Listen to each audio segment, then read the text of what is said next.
Hi friends, welcome to my channel தாளிக்கும் ஓசை. இன்றைக்கி நம்ம சென்னா மசாலா கிரேவி செய்கிறதுக்காக ஒரு கைப்பிடி அளவு வெங்காயமும், ஒரு கைப்பிடி அளவு பொடியாக நறுக்கின தக்காளி, 2 பச்சை மிளகா, கருவேப்பிலை, கொத்தமல்லி, இஞ்சி பூண்டு எல்லாமே ரெடியாக எடுத்து வச்சுக்குவோம். நைட்டு ஃபுல்லாக ஊற வச்ச கொண்டக்கடலை ஒரு கப் அளவு எடுத்து வச்சுக்கலாம். அப்புறமா தாளிக்கிறதுக்காக பட்டை கிராம்பு நமக்கு தேவைப்படும். இதோட வரமிளகா, பிரிஞ்சி இலை கொஞ்சம் தேவைப்படும். இதோட கரம் மசாலா, அதுக்கு தேவையான மசாலா பொடிக்கெல்லாம் நான் அஞ்சரைப்பட்டியில் ரெடியாக எடுத்து வச்சுருக்கேன். மெயினாக நமக்கு சோம்புத்தூள், மல்லித்தூள், மஞ்சள் தூள், கொத்தமல்லி தூள் இது மட்டும்தான் நமக்கு தேவைப்படும். இப்போது எண்ணெய் ஊற்றிக்கலாம். கடலை எண்ணெய் நல்லா வதக்கிற அளவுக்கு நம்ம ஊற்றிக்கலாம். எண்ணெய் நல்லா காஞ்சதுக்கப்புறமா அதில் 2 பட்டை, 2 கிராம்பு, இதோட நம்ம பிரிஞ்சி இலையும் சேர்த்து நல்லா ஃப்ரை பண்ணிடலாம். இதோட 2 வரமிளகாவையும் நான் போட்டுக்கிறேன். இதில் 2 பச்சை மிளகாவையும் கீறி போட்டுக்கோங்க.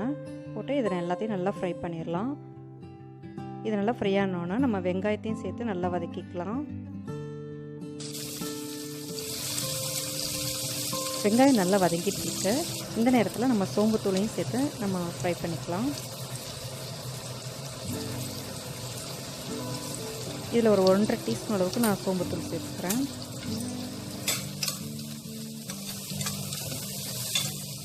இதையும் சேர்த்து நல்லா வதக்குனதுக்கப்புறமா இதில் நம்ம இஞ்சி பூண்டு பேஸ்ட்டையும் சேர்த்து நல்லா வதக்கிடலாம். ஒரு 1/2 டீஸ்பூன் அளவுக்கு நான் இஞ்சி பூண்டு பேஸ்ட் சேர்த்துக்கிறேன். இதோட பச்சை வாசனை போகிற அளவுக்கு நம்ம நல்லா வதக்கிக்கலாம்.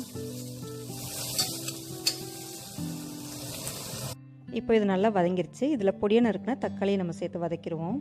நான் 2 தக்காளி அளவு பொடியாக நறுக்கி எடுத்திருக்கேன். இதையும் சேர்த்து நம்ம நல்லா வதக்கிக்கலாம். இது சுலபமாக செய்கிற 1 பாட் ரெசிபினே சொல்லலாம். ரொம்பவே டேஸ்ட்டாக இருக்கும். இட்லி, தோசை, பூரி, சப்பாத்தி எல்லாத்துக்குமே சூப்பரான காம்பினேஷனாக இருக்கும். ஒரு தடவை செஞ்சு பார்த்திங்கன்னா கண்டிப்பாக எல்லாருமே விரும்பி சாப்பிடுவாங்க. இப்போது தக்காளி நல்லா மசிஞ்சு வர ஆரம்பிக்குது. இதில் இப்போது நம்ம ஒன்று ஒன்றா அடுத்தடுத்து மசாலா பொருட்களை சேர்த்துடலாம். இப்போ நான் 1/4 டீஸ்பூன் அளவு மஞ்சள்தூள் சேர்க்குறேன். அடுத்து மிளகாய்த்தூள் 1 டீஸ்பூன் அளவு சேர்த்துக்கிறேன். மல்லித்தூள் ஒரு 1.5 டீஸ்பூன் அளவுக்கு நான் சேர்த்துக்கிறேன். கரம் மசாலா ஒரு 1/4 டீஸ்பூன் அளவு நம்ம சேர்த்துக்கலாம். இது நல்ல வாசனையை கொடுக்கும். இப்போ இதை நல்லா வதக்கிக்கோங்க. இதை அடிப்பிடிக்காம நல்லா கிளறி விட்டுக்கலாம். இப்போ இந்த மசாலாலாம் நல்லா வதங்கிருச்சு.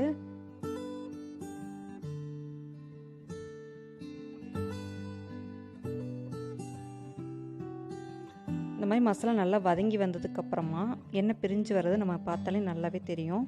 இந்த ஸ்டேஜில் தான் நம்ம இப்போ கொண்டக்கடலையை சேர்க்க போகிறோம். இது வேக வைக்கலை, இது ஊற மட்டும்தான் நான் வச்சுருக்கேன். நைட்டு ஃபுல்லாக ஊற வச்ச கொண்டக்கடலையை நான் டைரெக்டாக இதில் சேர்க்குறேன்.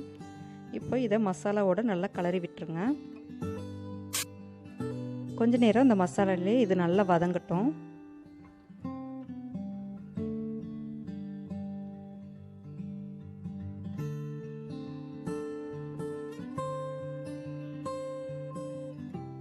இது கொஞ்சம் நேரம் நல்லா வதங்கினதுக்கப்புறமா இதுக்கு தேவையான அளவு நம்ம உப்பையும் சேர்த்துடலாம். 1.5 டீஸ்பூன் அளவு உப்பு சேர்த்துக்கிறேன். அவ்வளோதான். இதில் போட வேண்டிய எல்லா மசாலாக்களையும் நம்ம சேர்த்தாச்சு. அடுத்து நம்ம குக்கரை மூடி வேக வைக்க வேண்டியது தான். இதுக்கு தேவையான அளவு தண்ணியை நம்ம விட்டுக்கலாம். இது வேக வைக்கிற அளவுக்கு நம்ம தேவையான அளவு தண்ணி விட்டுக்கலாம்.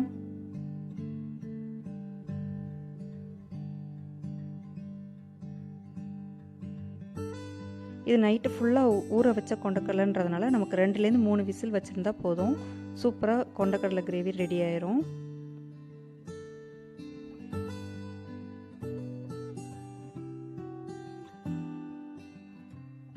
இது 3 விசில் வந்ததுக்கப்புறமா நான் திறந்து காமிக்கிறேன். இப்போ 3 விசில் வந்துருச்சு பாருங்கள். கிரேவி சூப்பராக நமக்கு ரெடியாகி நிற்குது. ஆனால் இது இன்னும் கொஞ்சம் திக்காக இருந்தால் நல்லாயிருக்கும். அதுக்காக கொஞ்சம் கொண்டக்கடலையை நான் எடுத்து மிக்சியில் வச்சுட்டு நல்லா ஆறுனதுக்கப்புறமா இதை அரைச்சிட்டு இந்த கொண்டக்கடலை கிரேவியில் நம்ம சேர்த்துக்க போகிறோம். இது மாதிரி செய்கிறதுனால நமக்கு கொண்டக்கடலை கிரேவி ரொம்பவே டேஸ்ட்டாக இருக்கும். இப்போ நல்லா கொதிச்சிட்ருக்கு. நம்ம அரைச்ச அந்த கொண்டக்கடலை கிரேவியை இதில் சேர்த்துருவோம். அரைச்ச கொண்டக்கடலை பேஸ்ட் எல்லாத்தையும் நம்ம இதில் சேர்த்தாச்சு. சேர்த்ததுக்கப்புறமா இது நல்லா கலந்து விட்டுருங்க.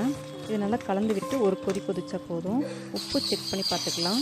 பார்த்துட்டு அடுத்தது கொத்தமல்லியை நம்ம தூவி இறக்கிட வேண்டியதுதான். ரொம்பவே சுலபமாக செய்யக்கூடிய one pot recipe chana masala gravy நமக்கு ஈஸியாக சுலபமாக நம்ம செஞ்சுட்டோம்.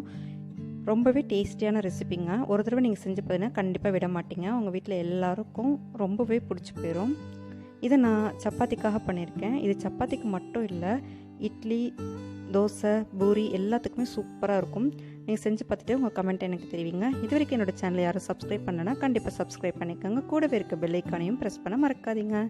தேங்க்ஸ் ஃபார் வாட்சிங்.